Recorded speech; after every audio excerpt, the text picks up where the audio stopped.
že oceníme také Davida Kudrnu a Davida Šarkézyho za jejich Montyho Čardáš.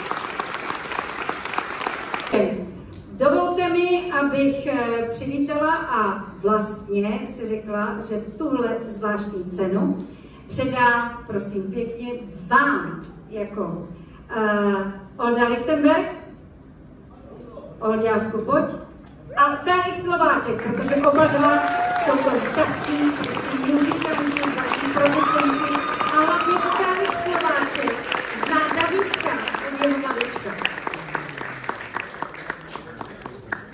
Říkám, že to hrál výborně, ten Monťák, jak se říká.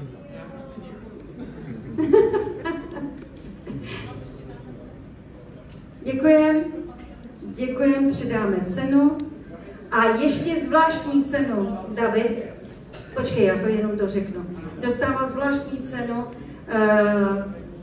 Lipová lázně, to je 3denní pobyt s wellnessem v léčebných lázních a já mu to moc přeju.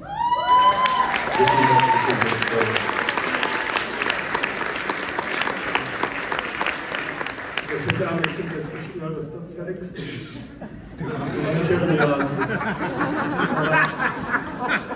Já mám jednu jedinou, já prostě už nebudu zdržovat.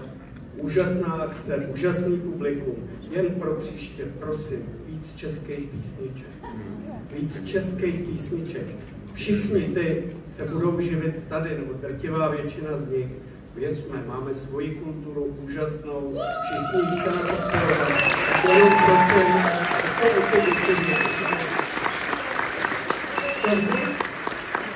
Tak já vám děkuji Davidkům a už jděte normálně.